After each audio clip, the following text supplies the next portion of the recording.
tal? Un saludo a todos. Nos han mandado algunos mensajes para preguntarnos y para que aclaremos algunas dudas, ¿no? Acerca de muchos temas, pero bueno, esta vez nos vamos a enfocar a aclarar dudas de un tema muy amplio. Creo que lo vamos a hacer lo más corto y lo más entendible posible. El tema de hoy son las órtesis plantares o plantillas ortopédicas, más comúnmente. El nombre real sería plantillas ortésicas. Vamos a definir todo lo que conlleva esto, ¿sí? Aunque es muy amplio el tema, vamos a tratar de ser lo más sintetizados y lo más claros posibles, ¿sí? Entonces vamos a definir el concepto de órtesis. Nos dice que una órtesis es algún dispositivo que se diseñó o se creó, obviamente con un estudio científico, externo. Son dispositivos externos que se aplican al cuerpo para modificar los aspectos funcionales o estructurales del sistema neuromusculoesquelético. Estas órtesis tienen objetivos también, ¿sí? Entonces, vamos a verlos en un momento. Es muy puntual decir que no confundirlo también con las prótesis. Muchas veces las órtesis tienden a confundirse con las prótesis. Las prótesis suplen completamente una extremidad que se perdió por una amputación. Y las plantillas solamente van a hacer cambios funcionales, mecánicos y de otra situación. No van a suplir una extremidad, una órtesis. Entonces es la diferencia. Una órtesis mejora los cambios o mejora una discapacidad, y una prótesis completamente suple una extremidad que se perdió. Es nada más una puntualización. Ahora sí, vámonos con los objetivos. Los objetivos de las órtesis son muy esenciales. El primer objetivo de las órtesis, sobre todo de las plantillas, es estabilizar. Llegamos si tenemos un corredor con un pie prono o con una situación de pronación, va a lograr estabilizar. No va a corregir del todo, pero sí va a estabilizar. Y no hay que tener miedo cuando digo corrección, porque muchas veces creemos que todas las órtesis son para corregir. No, son para estabilizar. Es muy diferente hablar de una corrección a una estabilización, ¿sí? Primer objetivo, estabilizar. Segundo objetivo, ahora sí, es corregir, y yo le llamo a esto alinear, ¿no? ¿Cómo corrige? Alineando. En algunas veces o algunas escuelas, ya de mucho tiempo atrás, se pensaba que la hipercorrección era lo mejor. Si un niño tenía pie plano, lo vamos a hipercorregir para que se mejore, y eso era malísimo, ¿no? Porque causábamos más daños que beneficios. Ahora las correcciones tratan de solo estabilizar, y también con el sistema muscular esquelético que le demos alguna fortalecimiento, sobre todo fortaleciendo algunos aspectos, podemos lograr una corrección adecuada. Entonces muchas veces las órtesis se tienen que combinar con la fisioterapia. No muchas veces, yo creo que todas las veces se tienen que combinar para hacer un conjunto de correcciones. Ese es el siguiente objetivo. Otro de los siguientes objetivos es proteger. ¿Cómo logra una órtesis plantar proteger? En el caso de los diabéticos, si yo tengo puntos de presión, por ejemplo en el metatarso, y eso me causó una llaga por un punto de presión, las plantillas van a tratar de protegerme y van a liberar ese punto de presión, provocando que ese punto de presión se elimine por completo,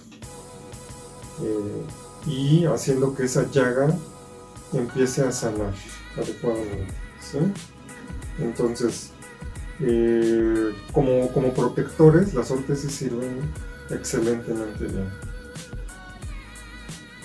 Vamos a hablar de tecnología de materiales.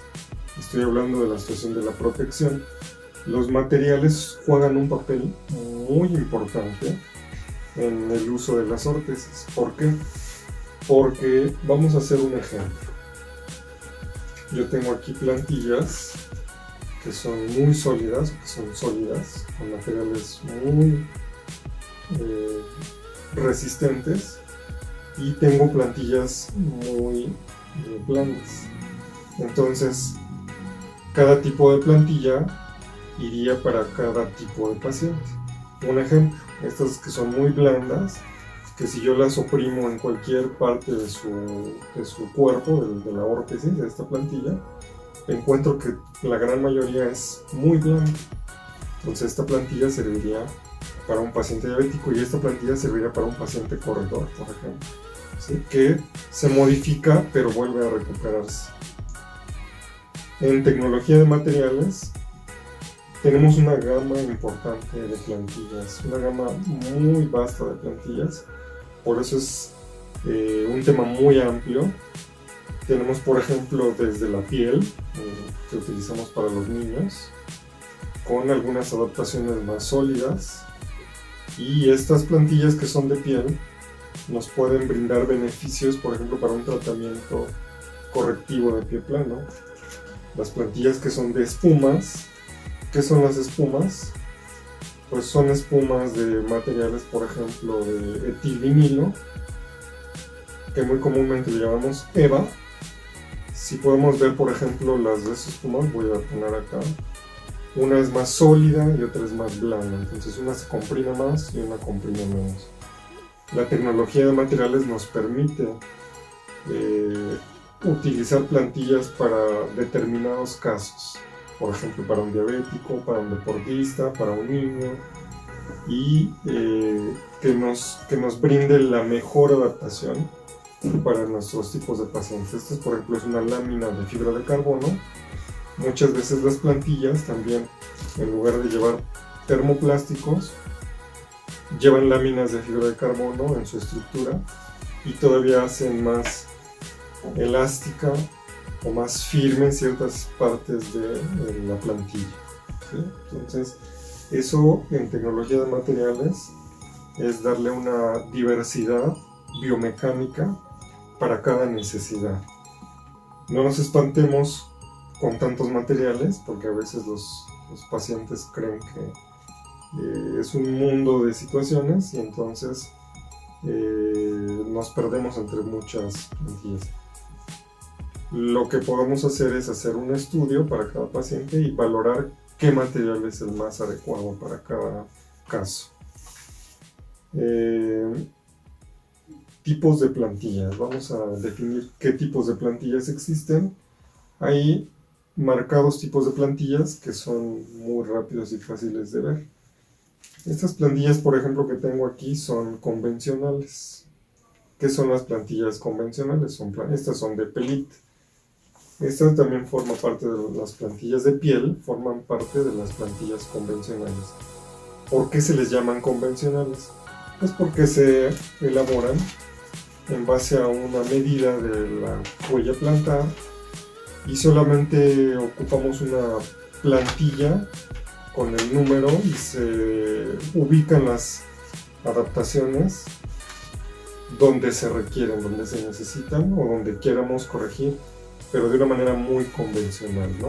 Con una huella o con un trazo, y esta huella o trazo nos hace que una plantilla con moldes, hagamos un modelo, un molde, y nos salga una plantilla convencional. Siguiente tipo de plantillas después de las convencionales, que son las más comunes, sobre todo para los niños, porque son las más se pueden ir haciendo recambios, son las más económicas, y en un niño que está creciendo continuamente se debe de cambiar cada 3 meses una plantilla. Y entonces, ¿por qué? Porque los niños van creciendo y van necesitando más corrección.